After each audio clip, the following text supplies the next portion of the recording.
नमस्कार विद्यार्थियों, बीएसटीसी 2025 की तैयारी करने वालों, ध्यान से सुन लो। आज की क्लास में हम टॉपिक पढ़ने वाले हैं व्यावसायिक अभिवृत्ति। क्या पढ़ने वाले हैं? व्यावसायिक अभिवृत्ति।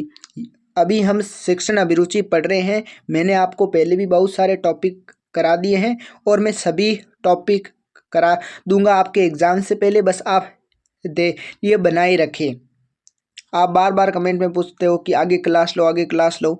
जितना पढ़ाया जाता है उतना अभी ध्यान से पढ़ो, उसके नोट्स बनाओ और उसके क्वेश्चन करो। मैं आपके लिए क्वेश्चन का सेशन भी ला दूंगा, आप अच्छे से पढ़ते रहें। अब हम हमारा आज का टॉपिक पढ़ते हैं। आज का टॉपिक है व्यावसायिक अभिवृत्ति। क्या? व्यावसायिक अभिवृत्ति। सबसे पहले हम समझेंगे व्यावसायिक अभिवृत्ति क्या है। देखो, एक शिक्षक है।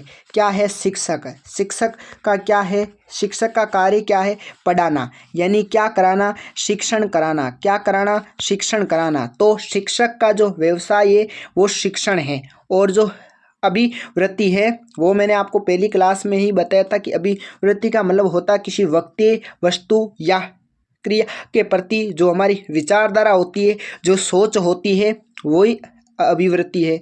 और व्यावसायिक अभिवृत्ति मतलब व्यवसाय से संबंधित सोच है, किसी कार्य से संबंधित सोच है। शिक्षण कार्य भी एक प्रकार का व्यवसाय अर्थात क्या है? पेशा है। अर्थात किसी व्यक्ति की अपने व्यवसाय में निष्ठा, उत्तरदायित्व की भावना एवं समर्पण को व्यावसायिक प्रतिबद्धता कहते हैं। अब देखो, शिक्षण व्यवसाय की सफलता रुचि पर निर्भर करती है। अतः इस व्यवसाय में उन्हीं लोगों को आना चाहिए जिनकी शिक्षण कार्य में रुचि हो। ऐसे नहीं आना चाहिए कि नौकरी जल्दी लग जाएगी। बस ये टारगेट होना चाहिए कि उन्हीं को आना चाहिए जिनकी शिक्षण में रुचि हो, जिनको पढ़ाने में रुचि हो। और रुचि हमेशा कार्य को सफल बनाती है। एक शिक्षक को छात्र हित, विद्यालय हित व राष्ट्र हित में सर्वश्रेष्ठ देने का प्रयास करना चाहिए। यानी कि शिक्षक को सर्वहित की भावना रखते हुए कार्य करना चाहिए, शिक्षण का कार्य करना चाहिए। एक शिक्षक को छात्रों, विद्यालयों, अभिभावकों, समाज, उच्च अधिकारियों, सरकार एवं राष्ट्र के प्रति प्रतिबद्ध रहना चाहिए, यानी तत्पर रहना चाहिए, उनके हित के बारे में सोचना चाहिए। और पहली क्लास में मैंने आपको बताया था कि जो है ना, शिक्षक का कार्य क्या होता है? अधिक महत्वपूर्ण होता है, अत्यधिक महत्वपूर्ण होता है, क्योंकि वो राष्ट्र के भावी नागरिकों का निर्माण करता है। कुछ शिक्षक शिक्षण व्यवसाय को धनोपार्जन यानी धन प्राप्त करने का साधन मानते हैं, जिससे उनकी प्रतिष्ठा कम हो जाती है। तो शिक्षक को शिक्षण कार्य में रुचि होनी चाहिए। शिक्षण व्यवसाय एक आचार संहिता है जिसमें अध्यापक को सरकारी नियमावली यानी सरकारी नियम के हिसाब से समाज के मूल्यों व आदर्शों को ध्यान में रखते हुए अपना सर्वश्रेष्ठ देने का प्रयास करना चाहिए। शिक्षक को शिक्षण में क्या होनी चाहिए? रुचि होनी चाहिए। और एक शिक्षक से अपेक्षा की जाती, उम्मीद की जाती है कि वे समाज के जो मूल्य, आदर्शों व जो संस्कृति है उसकी रक्षा करे और उसका हस्तांतरण करे। यानी वो अपने विद्यार्थियों को अपनी संस्कृति, आदर्श के बारे में बताए, ताकि उनमें क्या होगा? हस्तांतरण होगा, वो भी हमारी संस्कृति से परिचित होंगे। अब एक शिक्षक के क्या कार्य होने चाहिए? सबसे पहले समझ गए हम कि भाई शिक्षण कार्य उन्हीं को करना चाहिए, शिक्षक उन्हीं को बनना चाहिए जिनकी रुचि शिक्षण कार्य में हो। और शिक्षा कैसी होनी चाहिए? बाल केंद्रित। और शिक्षक को अपने कार्य के प्रति समर्पित होना चाहिए, तन और मन से। बात समझ गए? अब शिक्षक के रूप में क्या क्या कार्य होने चाहिए वो हम देख लेते हैं। शिक्षक का कार्य होता है शिक्षण का, वे मार्गदर्शक का होता है। अतः शिक्षक की शिक्षण में रुचि होनी चाहिए। शिक्षक को हमेशा अध्ययनशील होना चाहिए। ऐसा नहीं कि हम तो मास्टर हैं, हम क्या पढ़े। शिक्षक को क्या होना चाहिए? अध्ययनशील होना चाहिए। और शिक्षक को जिज्ञासु प्रवृत्ति का होना चाहिए, उसको हमेशा टॉपिक्स के बारे में, चीज़ों के बारे में जानकारी लेते रहना चाहिए, वो इच्छुक होना चाहिए। और जो उनके विद्यार्थी हैं, छात्र हैं, उनमें भी ये जिज्ञासु की प्रवृत्ति हमेशा क्या करनी चाहिए, विकसित करनी चाहिए और सकारात्मक अभिवृत्ति विकसित करनी चाहिए।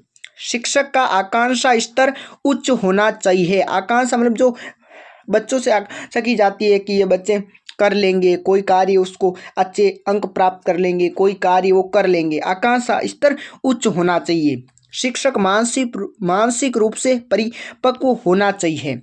सेमिनार, कार्यशाला व प्रशिक्षण में भाग लेना चाहिए।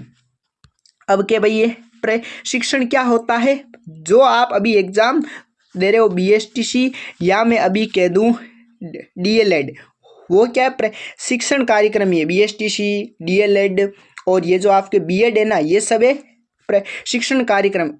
इसमें आपको ट्रेनिंग दी जाती है, किसकी, टीचिंग की। साथी शिक्षकों के साथ सहयोगात्मक संबंध होना चाहिए। ये इंपॉर्टेंट क्वेश्चन है। क्वेश्चन आ जाता है कि एक शिक्षक का अपने साथी अध्यापकों के साथ कैसा संबंध होना चाहिए? तो सहयोग वाला संबंध होना चाहिए, समझ गए। और एक शिक्षक का अपने वरिष्ठ छात्रों के साथ कैसा व्यवहार होना चाहिए? तो मित्रवत व्यवहार होना चाहिए। ये दोनों ही क्वेश्चन इंपॉर्टेंट है। एक शिक्षक का निष्पक्ष व्यवहार होना चाहिए, वो सभी से क्या निष्पक्ष व्यवहार करे, ऐसा नहीं ये ज़्यादा होशियार, ये ज़्यादा कमज़ोर है, सबसे निष्पक्ष रूप से व्यवहार करना चाहिए और गरीब अमीर का भेदभाव नहीं करना चाहिए। शिक्षक व शिक्षिका में भेदभाव नहीं करना चाहिए।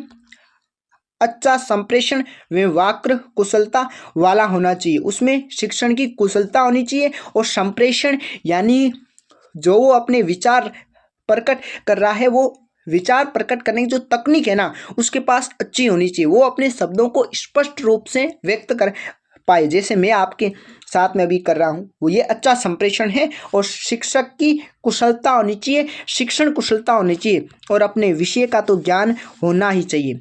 और पाठ्य पुस्तक को सरल तरीके से समझाना शिक्षक को आना चाहिए। जो विषय वस्तु है उसकी उपयोगिता बतानी चाहिए कि भाई आपको आपके लाइफ में ये टॉपिक क्या काम आएगा। जैसे मैं आपको भी पढ़ा रहा हूँ व्यवसायिक अभिवृत्ति, तो यह आपके शिक्षण के लिए अति महत्वपूर्ण है और शिक्षक को दैनिक जीवन से जोड़कर पढ़ाना चाहिए। सभी बालकों को अपनी बात रखने का अवसर देना चाहिए और शिक्षक में शिक्षण कुशलता होनी चाहिए। यह आज का हमारा टॉपिक था। हमने इसमें पढ़ा कि एक शिक्षक है, शिक्षक कार्य करता है शिक्षण का, और शिक्षक का क्या दायित्व होता है, शिक्षक को एक समाज में मतलब क्या उसकी भूमिका होती है, ये सब हमने पढ़ा। और वो कैसे समर्पित होता है एक मतलब अपने शिक्षण कार्य के लिए, अपने व्यवसाय के लिए, अपने देश के लिए, अपने छात्रों के लिए, उनके अभिभावकों के लिए, विद्यालय के लिए और राष्ट्र के लिए। ये सब हमने इस क्लास में अच्छे से समझा। और भी हम क्लासों में और टॉपिक समझेंगे। BSTC और DLED के जितने भी टीचिंग एग्ज़ाम्स होते हैं उनके, आप चैनल को कर लीजिए सब्सक्राइब। और आपको ये नोट्स चाहिए और भी BSTC 2025 की आपको तैयारी करनी है तो आप टेलीग्राम पर जुड़ सकते हो, जिसकी लिंक डिस्क्रिप्शन में है।